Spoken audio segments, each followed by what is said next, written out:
Hello, everyone. Hello, welcome. Welcome to this critical conversation hosted by the Made to Save campaign, along with the United States of Women, Supermajority, and the Department of Health and Human Services. We Can Do This campaign. We're going to be talking about a lot today as the COVID-19 pandemic has put a difficult burden on women. And I'm sure we all know women have been hit hardest by the health-incited recession while taking on disproportionate childcare and caregiving duties. And for women of color in particular, COVID-19 has exacerbated health and economic disparities that have long existed before the pandemic. And so today we are here to talk about some of the issues that are top of mind for so many women across the country right now. We're going to hear from some very special guests, and we're going to have a great discussion with some health experts who are here to answer your questions. But before we dive into the conversation, I'd like to introduce you to a very special guest, Valerie Jarrett. Valerie is the chairwoman of Civic Nation, which houses both the Made to Save campaign and the United States of Women. She also served as a senior advisor to President Barack Obama from his first run for president and throughout his administration. Valerie, thank you so much for bringing us all here today. Thank you so much, Eva. And hello, everyone. I've been so looking forward to this conversation. At the United States of Women, we say every issue is a gender issue, from healthcare to student loans to the economy. And we've seen, as Eva said, a disproportionate impact that this pandemic has had on women. Just a few data points for you. 54% of women, predominantly women of color, are the primary breadwinners in their family. 40% of mothers with children under 12 report experiencing food insecurity since the start of the pandemic. That's 40%. And finally, in December alone, women of color suffered 140,000 net job loss. So it has been having a devastating impact in our community. So when we think about women of color, and especially Black women, the health disparities that have already existed have been, of course, exacerbated as a result of the pandemic. But we're starting to see a light at the end of the tunnel. As more and more people are getting vaccinated, we can begin to get back to the things that we all love and enjoy. I'm going out to dinner tonight for the first time. Why? Because I've been fully vaccinated, and so are the people I'm going with, and we're going to eat outside. But it's a bit of normalcy that I have missed, one of them immensely. So I know that you all have questions about the COVID-19 vaccine. I had questions myself. And so rather than just take my word for it, we're going to have important experts such as Dr. Rhea Boyd here, who's a pediatrician and healthcare expert who's going to be able to walk us through all of your questions and answer whatever you have in mind. But the person who I know you are very interested in seeing is somebody who has committed himself to spreading the word and casting a net broadly to make sure that we have every influential person. It can be anyone from the former president of the United States to the pastor of a church, to a community organization, to a sibling or a parent. I certainly have encouraged every member of my family to get vaccinated, but I want you to have a chance to hear from him. And then of course, Eva's gonna ask some questions and we're gonna have a great afternoon. So thank you all for tuning in, Mr. President. Hi, everybody. It is wonderful to be with all of you. And as many of you know, I have a lot of powerful women inside my household. So to join this gathering of stupendous, accomplished, and brilliant women, and all those of you who are joining us to really buckle down and get the right information about how we can overcome what has been a historic and tragic disease in our midst. I couldn't be more excited. And I want to thank Civic Nation and United States of Women, the Supermajority, as well as HHS for helping to set this up. My role here is going to be to primarily defer to all the outstanding experts, particularly Dr. Boyd, who's with us here today. But I did want to maybe offer just some perspective because For 8 years, I dealt with every imaginable issue and problem and challenge under the sun, both nationally and internationally. And that included an early pandemic that thankfully proved not to be as deadly, H1N1, at the beginning of my presidency, and then later on Ebola in my second term, which was geographically isolated and didn't spread the same way, although was extraordinarily deadly.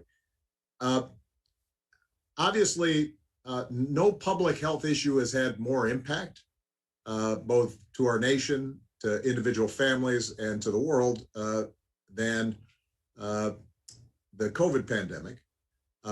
This is something we haven't seen for 100 years. And as was noted both by Eva and by Valerie, this has burdened us all to some degree. Everybody has been impacted. Some have suffered, tremendous losses. Either they've gotten sick themselves, members of their families have gotten sick. The economic ramifications have been enormous, disproportionately affecting those who are already very vulnerable. But as has been noted, women were bearing some of the heaviest burdens during the course of this pandemic and continue to do so. They lost, as a percentage, more jobs. And a lot of the work that they had was in industries that were more vulnerable to this disease. The caregiving functions that so often disproportionately fall on women, in part because we haven't, created structures that are as family friendly as we claim to be, meant that oftentimes women were carrying a larger burden there. Here's the good news, is unlike a lot of the issues that I dealt with during my presidency, including some that still appear on the front pages of the news today, like the Middle East and trying to achieve peace there. This is one where we actually have a solution right before us, thanks to human ingenuity, long-term investments we've made in science and medicine. We were able to, in an unprecedented fashion, come up with a vaccine that is on point, that has extraordinary efficacy, even compared to other vaccines that many of us received when we were children or had our children get when they were about to go into school. This vaccine works extraordinarily well, extraordinarily few side effects relative to previous vaccines, and we got it out in record time. And we now have created a distribution infrastructure that allows us, if we choose, to have the vast majority of the country protected from the deadliest aspects of this disease. The thing is, it's our choice. We have not seen mandatory vaccination requirements. And so each of us in our own families, as individuals, as parents, we're having to make the decision about whether or not we get vaccinated and how soon we get vaccinated, and then urging those in our circles of influence to get vaccinated. And that's part of the reason why we're here today. Because, look, it's always great to see Eva Longoria, even if it's in a little box. One of my favorite people, love her. For an ex-president, some of you hopefully still think I got something to say. It's great. But the truth is that we're not the most influential people in this campaign to get people vaccinated. People trust who they know. And so everybody who's part of this Zoom call, I don't always know the terminology or what we call these things. Everybody who's listening or watching, you have more influence over your friends, your coworkers, your family members than anybody. And so the goal here is to make sure you have confidence, you have assurances. I'm assuming that many of you are vaccinated if you're tuning in, but I also assume that many of you may not yet be. You're still trying to figure out whether this is right for you, your family, for your kids. We want to make sure that you have good information. If you have good information, then I'm confident that not only will you want to get this vaccination as quickly as possible, but I'm confident that you will then be equipped to be able to spread the good news and to get everybody else who you're interacting with to think about and then actually get the vaccination that's going to help us finally put this pandemic behind us. So with that, let's open it up to questions. And Eva, I understand that you're going to be running things, which makes sense. Yeah. Yes, I will be taking the questions and moderating and hopefully giving people, like you said, Mr. President, the right information. I think, let's just not all depend on Twitter for that. Let's really get to the source of some very intelligent people. There's so much top of mind for women. So we're going to dive into some pressing questions from the audience. And our first question comes from Connie, who is a member of Supermajority and Pantsuit Nation. Hello, Connie. Love to hear your question. And President Obama will respond and turn it over to our wonderful doctors who could probably also add some information onto your question. Welcome. Thanks, Eva. I'm happy to be here from Pittsburgh, Pennsylvania, representing Pantsuit Nation and my own group, Sisters and Friends. I was eager to participate in the Johnson & Johnson trials, and I'm happy to report 5 months later, I've never had any side effects. I had a nagging feeling that I should do just more than wait for the shot. We see so many stories that say African Americans don't participate in trials, but that's not true. I'm just an ordinary woman, and I know other people like me, women, who have participated in medical trials. It's so important that we tell the stories of people like me who are volunteering to advance medical research. When we do, it will have a snowball effect and inspire others to do the same, and we all benefit. So my question is, how can we change this false narrative? Well, Connie, first of all, thank you for your testimony. We appreciate that. I should have mentioned, by the way, on the front end, Michelle and I got vaccinated. Our daughters have gotten vaccinated. My mother-in-law, who I love to death, because she basically defends me when I screw up with Michelle, she got vaccinated. And so, part of reversing a false narrative is presenting, as Eva said, the actual facts. This is a rare situation, though, where we now have not a few, clinical trials to base the efficacy of the drug on. We now have well over 100 million people who have gotten the vaccine. And I'm glad you didn't have side effects. Michelle and my daughters didn't have, and my mother-in-law didn't have significant side effects. I had the Pfizer 2-shot regimen.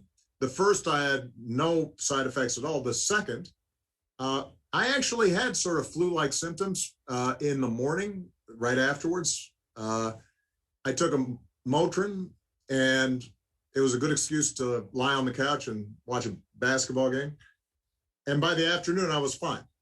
And that was the extent of it. Now, I've had friends who had more significant side effects. They were sick for a day.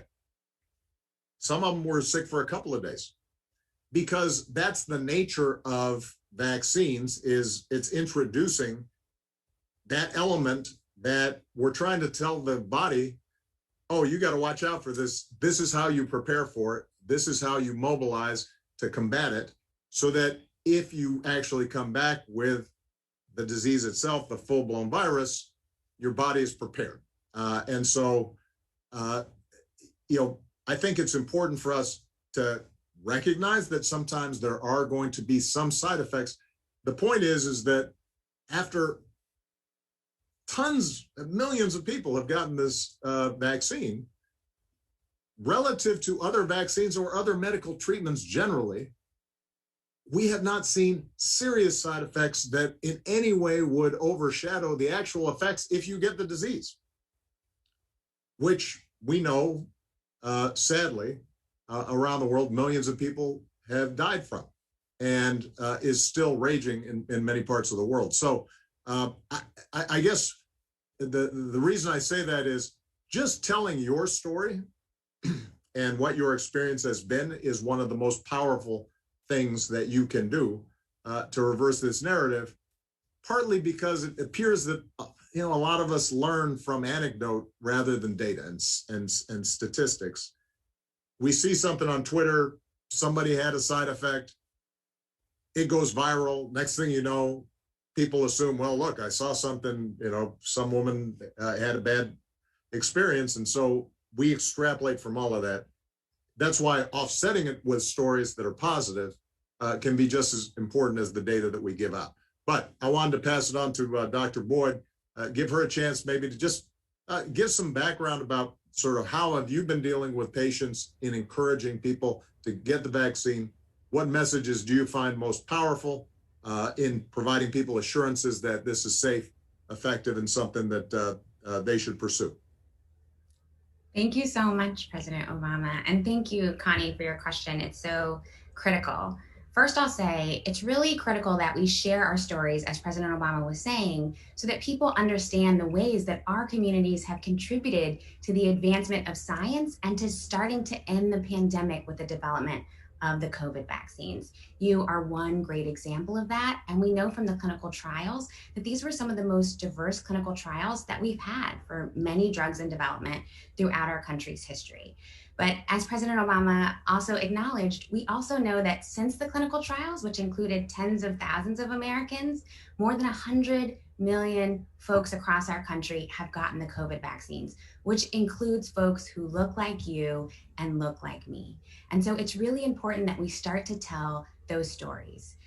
In partnership with Kaiser Family Foundation, Black Coalition Against COVID, and Unidos US, we have co-developed a campaign to start telling our stories. It's called The Conversation Between Us, About Us, and we feature folks like Dr. Valerie Montgomery Rice, President and Dean of Morehouse School of Medicine, who shares that actually the 4 historically Black medical colleges were sites for the COVID vaccine clinical trials, so that people can understand that it's not just that folks of color participated, but that we were also the clinicians. We were also the scientists who worked on the development of these vaccines. And so we want to dispel those myths so that we don't erase the enormous contributions our communities have made to this huge advancement during this serious time during our nation's history.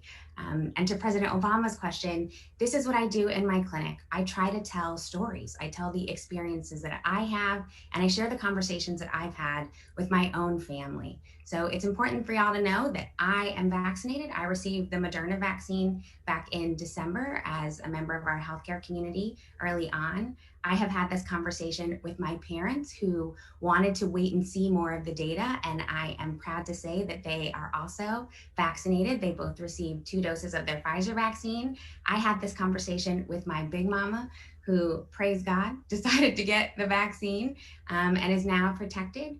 And with my aunts and uncles, my sister, we have all had these conversations together. And so if you have decided to get vaccinated, share your story, like President Obama said, with the people that you know, because it's incredibly influential, especially if you're a woman. The decisions that women and caregivers make in their families are incredibly influential for the kids and the other members of your families and communities. So if you decided to get vaccinated, let people know how that went for you so that they can understand how they can go through a similar process. And if you're still waiting to see, we are hoping to answer many of your questions today so that you can feel ready after this to make this important choice. Thank you, Dr. Boyd. I do want to also mention, in addition to many Black folks and other people of color who participated in the trials, one of the scientists who was critical to the development of the Moderna vaccine was a Black woman. Her name's Dr. Kizzy Corbett, and she is the lead scientist for the National Institute of Health's COVID vaccine research. And I read a piece about Dr. Corbett that she said it was important for her to be visible, to be a visible leader on the vaccine work, in part to represent the scientists of color who work behind the scenes and don't always get the credit. So thank you for bringing that up, Dr. Boyd. Next, we have a question from Cecilia Alvarado, Made to Save grantee and Mi Familia Vota. Hello, Cecilia. We'd love to hear your question and have President Obama respond, and our panel as well. Buenas tardes, Cecia Alvarado. I'm representing Mi Familia Vota in the beautiful state of Nevada. Speaking of misinformation and speaking of giving people the right information, what can we do to reach Latinas who are facing misinformation or may be apprehensive about getting vaccinated? Well, Cia, it's a wonderful question. I'm going to obviously want to defer to Eva, who did so much work, in the past, doing outreach on issues that are important in the Latina community. But I will say this, that a lot of what we said previously applies, obviously, to Latinos, Latinas. It's useful, I think, for us to also bring up the fact that there's an added burden when it comes to a Latino community in terms of access and in terms of concerns about how information is used. If we have communities that are mixed in terms of citizens, non-citizens, sometimes people are very nervous about interacting with government. And let's face it, for good reason. We've seen, in the past and even in the present, folks worried about what their legal status is, maybe affecting their willingness to seek out help. And that creates an environment in which it's hard to run some of these campaigns. The good news is that I know that the Biden administration is committed, and HHS has been committed to working with grassroots groups and communities, leaders that are trusted, and making certain that the vaccine is available and accessible to all people, regardless of status. And whereas early on, I think in many communities, not just Latino communities, but also African-American communities, rural communities, sometimes access was an issue. That is much less of the case now. And pharmacies, as well as community outreach centers and so forth, are able to provide the vaccine. So in terms of messaging and what are the best outlets for getting the word out, Eva, I'm going to toss it to you. But one thing I do want to emphasize is that it remains important for all of us to make sure that once somebody says, okay, I've gotten good information and I want to get the vaccine, that now I'm in a position to get that vaccine without worrying about whether or not it affects other aspects of my life. Yes. And we have Dr. Chen on here, who I know is going to be sticking around later, but I see her, at least her picture on there. So she may, since she's been working closely with the administration as well, she may want to chime in on this issue also. Yes. I will just add, and I am going to throw it to the doctors, is, vaccine hesitancy in the Latino community is understandable. I mean, we have traditionally been mistreated by medicine and the healthcare system for centuries. So this isn't new. Interacting, as President Obama said, with any institution, from banks and schools and police, much less with hospitals and doctors. And so, but we are a community that is united in family And so as a family member, I just want to say, talk to your tia, talk to your abuela, talk to your tios, talk to your primos. If anything we do in the Latino community is we do congregate, and we do, have this beautiful word of mouth within our community. So share this information you're getting today. But I want to turn it back to Dr. Boyd to see. I think President Obama made a good point. Is it used to be lack of access to the vaccine. That is no longer the case. Talk about the age range and how that opened up as well now, and how we're continuing to get even younger children vaccinated towards the end of the year. Yes, exactly. Now, with the recent emergency use authorization for Pfizer down to age 12, young folks and children and adolescents down to age 12 are now available or eligible to receive a COVID vaccine, which is so important. And so a number of families, moms, caregivers are considering whether they want to vaccinate their kids at the same time they're thinking about whether or not they want to be vaccinated. And because of, as President Obama said, really the Herculean efforts of the Biden administration, now all folks in this country should live within at least 5 miles of a COVID vaccine, which means it's incredibly available. But it's important for us to distinguish between availability and access. And we know for Latino communities and Black communities, and as President Obama said, rural communities, there are still some real barriers and perceived barriers.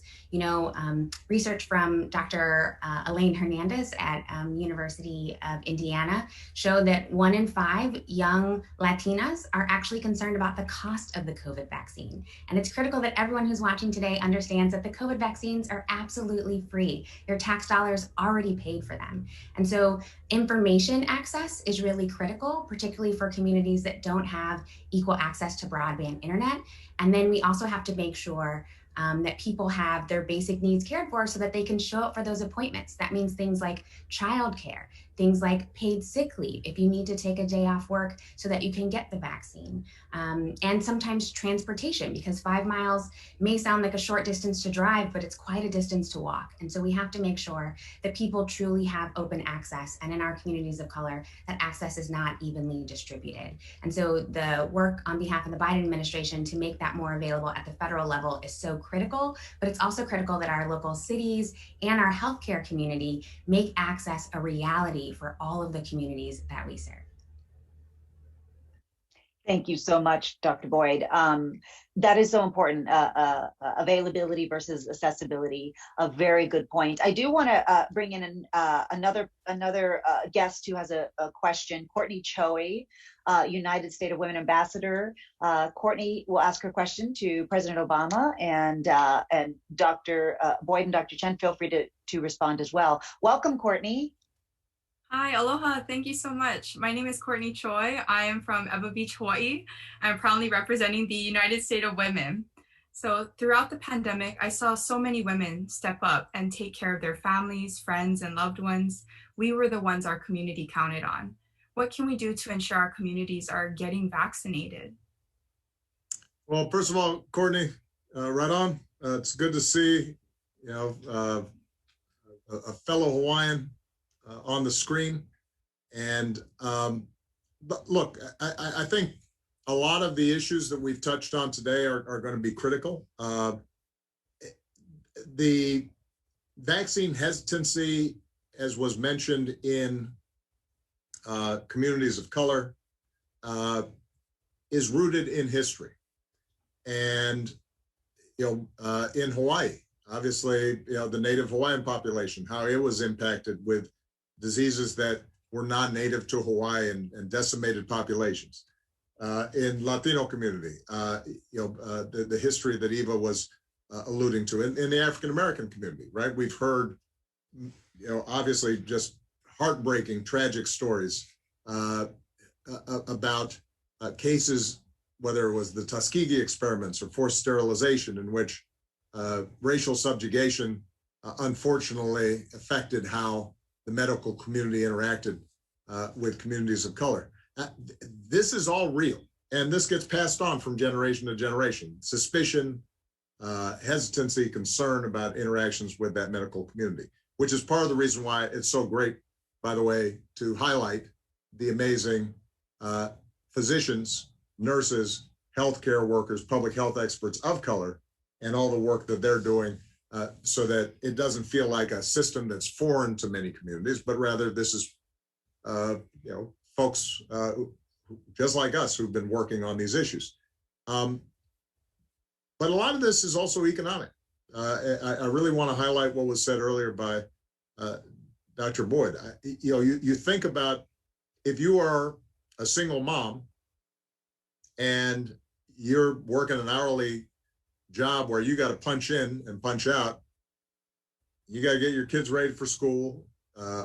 If they're back in school, you got to get to your job. You might have to take public transportation. You got to get home at a certain time to make sure your kids aren't alone. You got to cook dinner. You got all that stuff. And now you're trying to figure out, all right, how am I going to get to, whatever location there is for me to get a shot? That's hard. And that's why, in addition to the great work that's been done by the Biden administration and Health and Human Services, community resources that can help facilitate vaccination when people are ready to overcome their hesitancy is important. Wherever we can have employers say, we'll have vaccinations on site, that's useful. Churches, synagogues, mosques, temples, places of worship, people are going to be there anyway. Let's do some vaccinations there.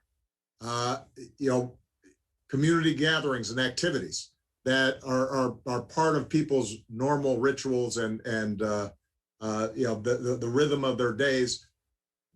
The more we can encourage vaccinations taking place in those contexts, all the better.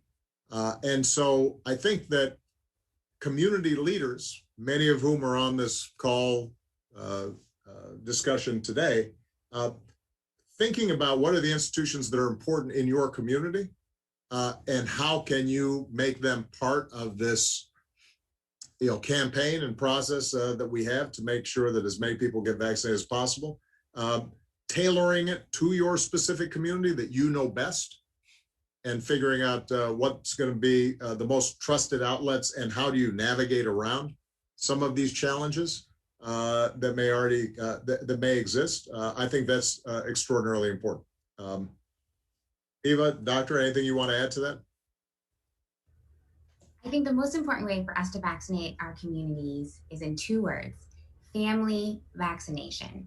Now that we know that youth down to age 12 are eligible to get the COVID vaccine, and it's anticipated that kids down to age 2 will be approved for a COVID vaccine by September, families are going to show up to COVID vaccination sites together, right? Because kids need rides. Early in the pandemic, we missed the opportunity to vaccinate the caregivers of the elderly that brought our grandparents to vaccination sites. And now when caregivers bring kids, it's a chance to vaccinate parents and siblings at the same time. There are a number of kids who also missed some vaccines last year because we missed some appointments with your pediatrician or your regular provider. And so as kids go in to get catch-up vaccines, they're going to get their COVID vaccine as well. And so parents should think about being vaccinated at the same time. Using sites that kids go to, like back to school events, parks, camps over the summer, and community-based organizations like the Boys and Girls Club, or frequented organizations like faith-based groups, as President Obama said, are really critical places for us to offer vaccination to entire families all at once, to make it convenient for parents and women who are incredibly busy right now. So family vaccination.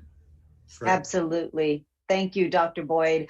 Speaking about community, the one thing I did want to say about the Latino community that we do very well is we do take care of each other. And I think a lot of communities of color understand that power of community. So as if you start with women, we always say women are the CEOs of the household. They're the decision makers for healthcare and finance and education. And so women, we have to be the people to drive our communities forward and I think, for our communities of color who have a big part in making sure this happens, we accept that responsibility, but also making sure we get the right information out to our family workers. I am so excited to see the ripple effect of this conversation happen across the country. I want to thank President Obama for joining us. I know you will have to depart, and then we're going to turn the conversation over to Dr. Chen, Made to Save Senior Advisor for Public Health, to begin session 2. But I'd love to turn it back over to you, President Obama, and provide any closing remarks for those who are tuning in. Well, look, you stole my line, which is, in my household and most households I know, the power of women to make sure that people are taking care of that family unit and themselves and extended family, and that influence is extraordinary. And I can say this as a man and a man of color. Traditionally, for a whole host of sociological reasons, but also because I guess we're not that bright, men don't get checkups as often. They're not the ones who are charged in making sure that children get the kind of preventative care that they need. They're not trained by their fathers oftentimes to think about, all right, how do we care for people? Instead, the notion is, suffer silently unless, I've got a broken arm or something, I don't need to see a doctor. It is the influence of women, mothers, sisters, grandmas, daughters, that oftentimes prompts people who otherwise would say that their resistance and rationalize it, but sometimes they're just lazy, or have decided that it's not tough to get medical care. It's often the influence of women that moves people and nudges people forward to make sure that they're taking care of business. This is some business we've got to take care of. There was this remarkable story in the New York Times, I think on Sunday, reminding us that just a few generations ago, 100, 150 years ago, the average lifespan around the world was like 35 years old. Right? I mean, it's this remarkable human achievement that we just sort of take for granted, that the average lifespan of humans has doubled. And the reason for that is science, modern medicine, the application of public health systems, everything from chlorinated water to eliminate bacteria, to sewage systems to make sure stuff, it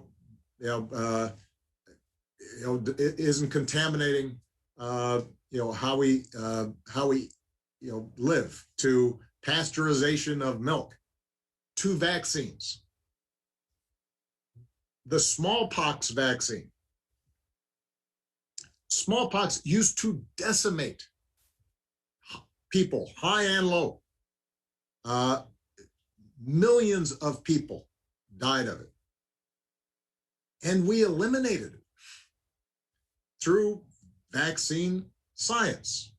And so the reason I think it's really important for all of us to understand this is that we went from a situation in which people were routinely dying of things like whooping cough and tuberculosis and smallpox and all kinds of other diseases.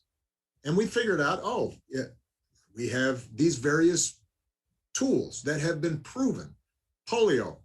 People used to be, we had a president of the United States who could not walk, Franklin Delano Roosevelt, despite coming from a very wealthy family, because we didn't know what to do about polio.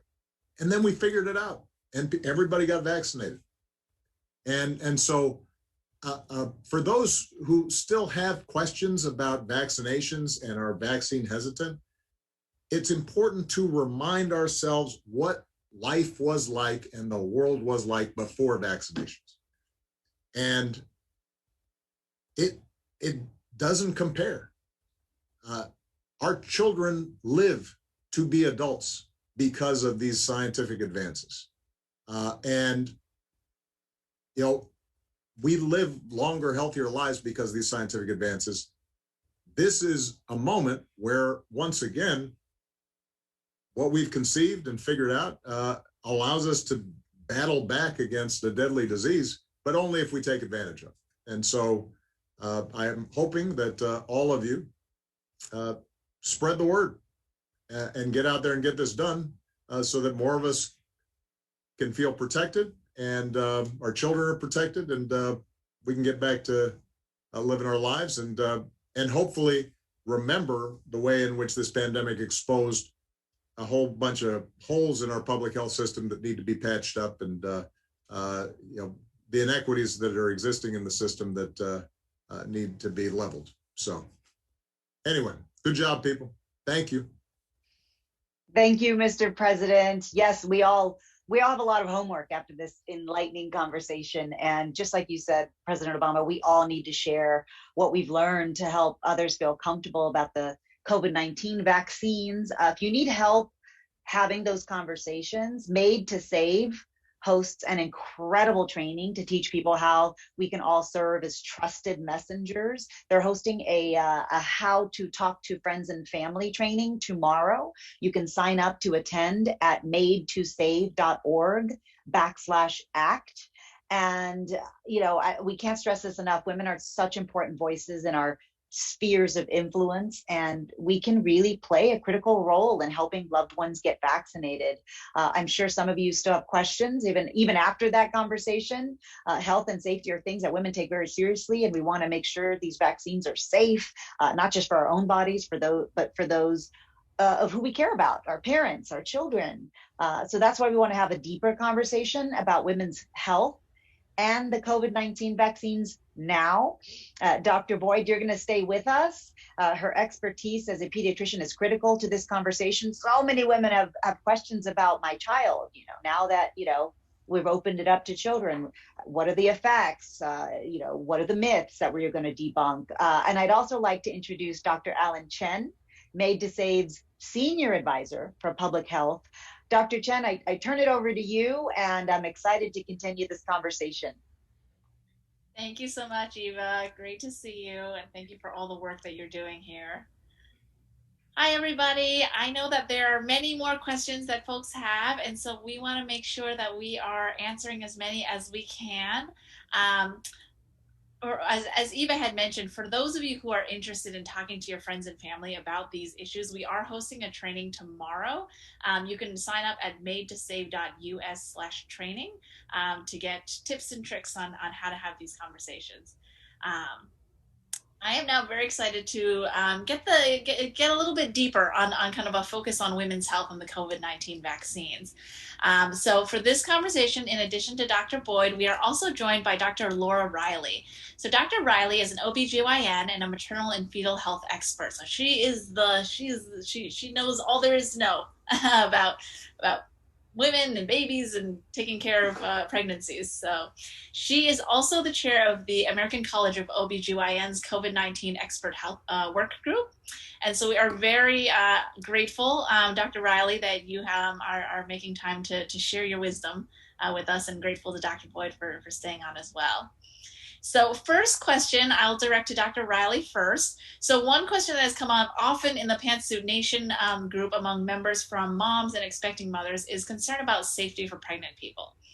Are the COVID-19 vaccines safe for pregnant women? And if they are safe and expecting moms do get the vaccine, will their children be born with antibodies that protect them against COVID-19? So the short answer is yes, they're safe. And not only are they safe, but they're effective, right? So early on in the beginning, when the vaccines first were approved, we didn't have specific information on pregnancy.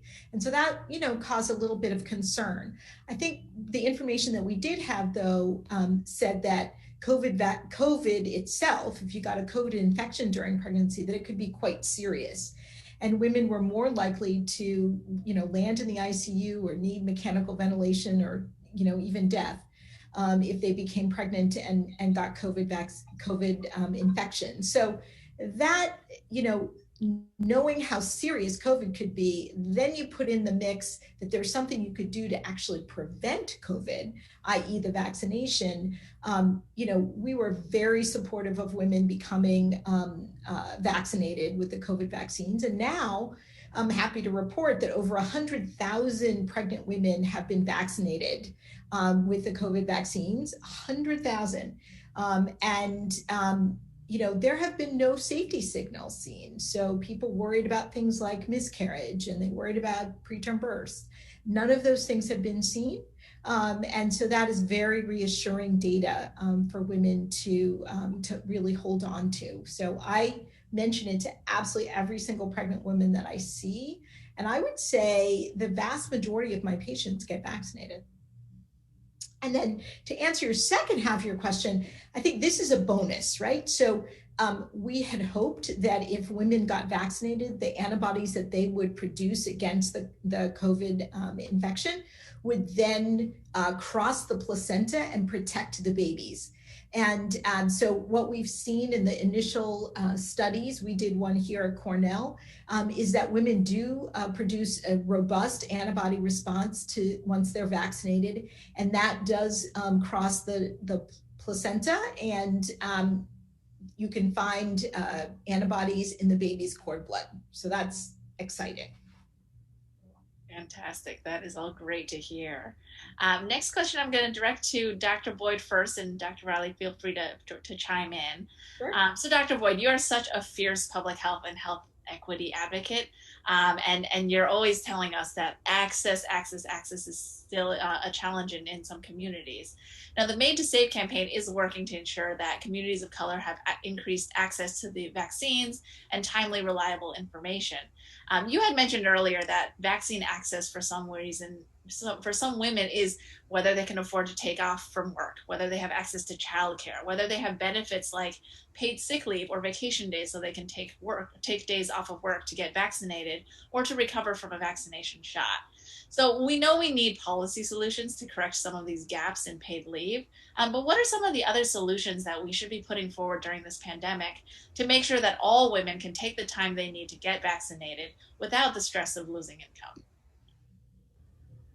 Thanks, Dr. Chen and Dr. Riley for joining this session. We're so excited to answer everyone's questions.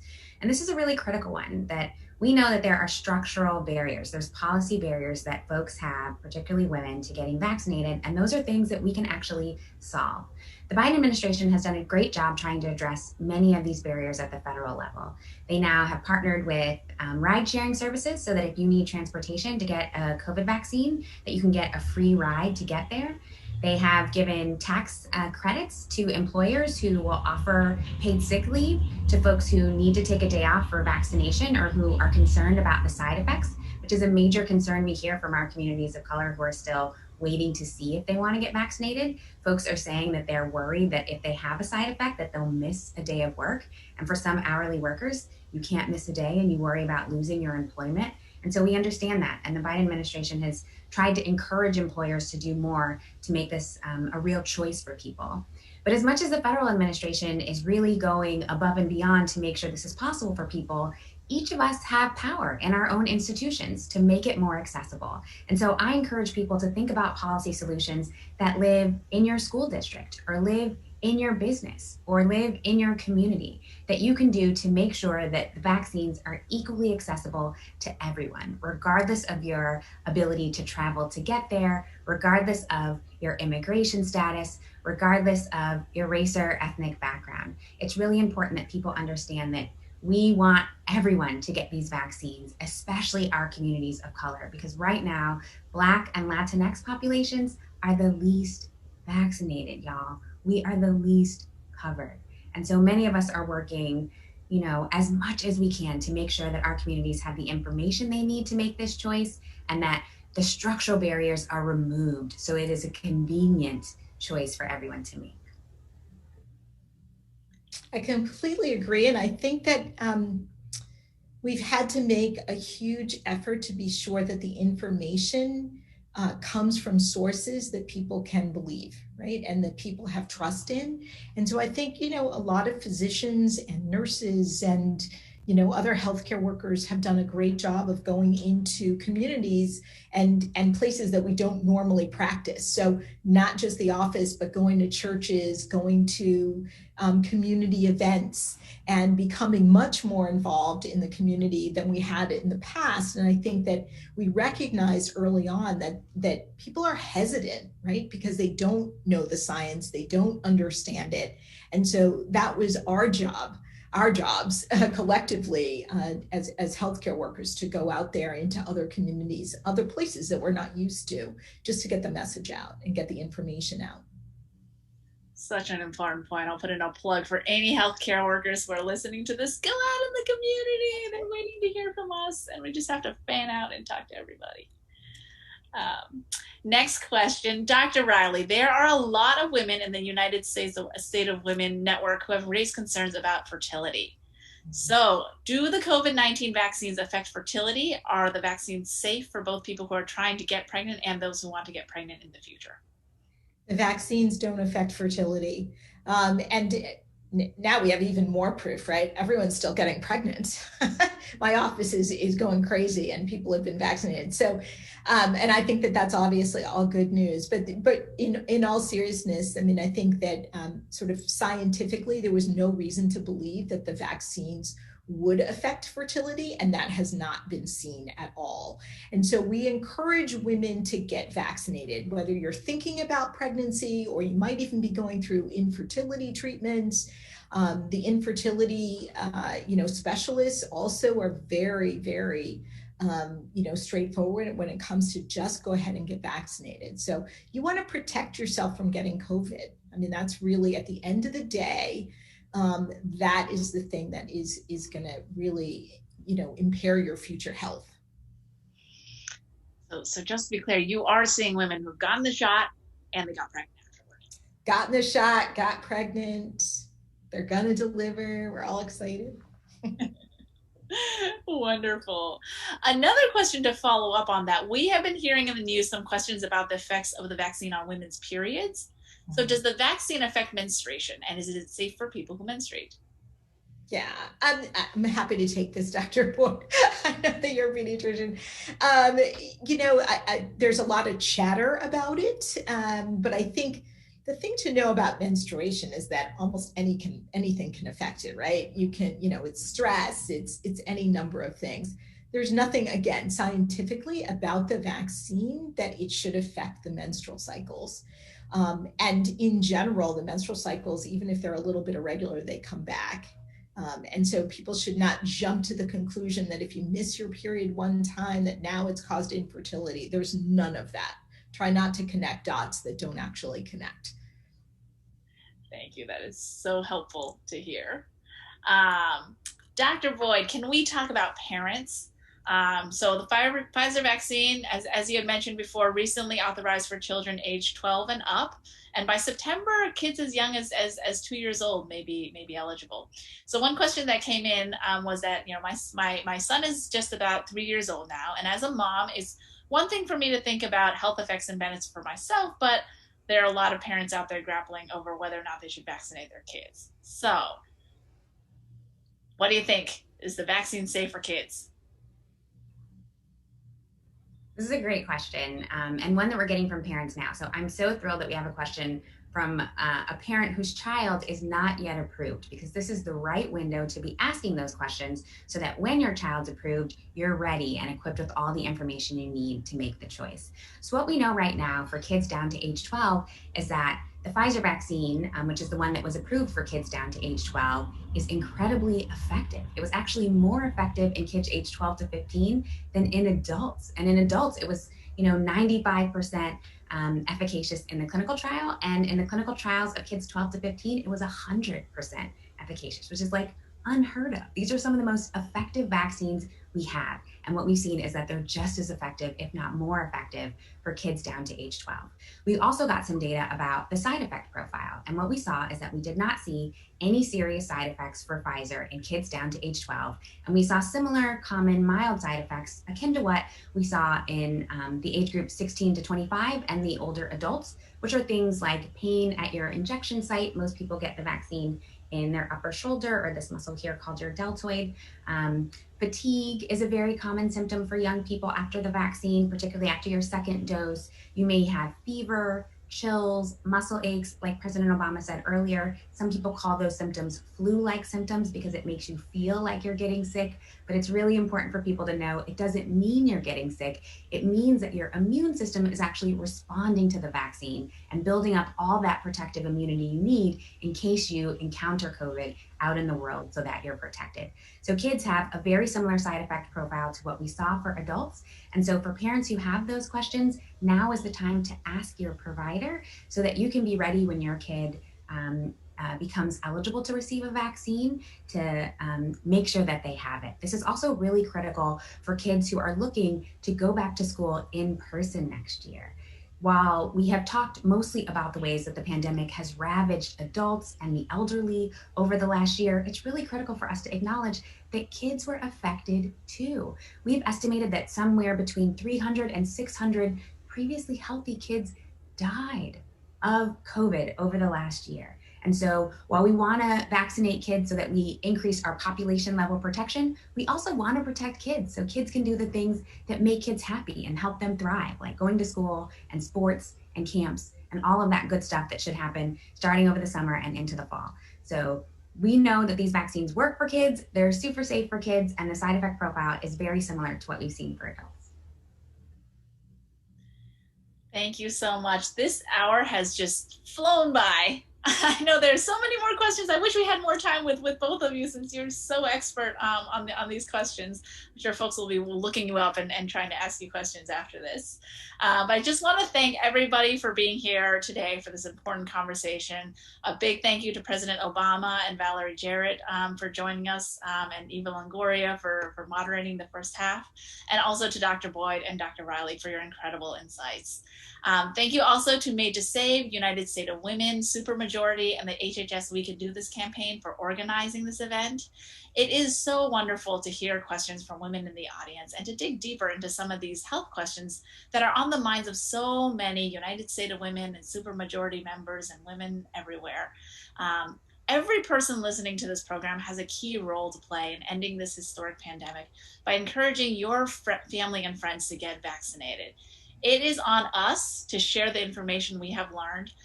So attend the Made to Save training tomorrow to learn how to have effective conversations about these hard topics like the vaccines and safety and is it for me? You can sign up at madetosave.us/training. And if you want more resources about the vaccines, including some frequently asked questions, head to madetosave.org. Together, we can all do our part. It is the only way we will end this pandemic and get back to all the things and the people that we love. So thank you so much for being here, and take care.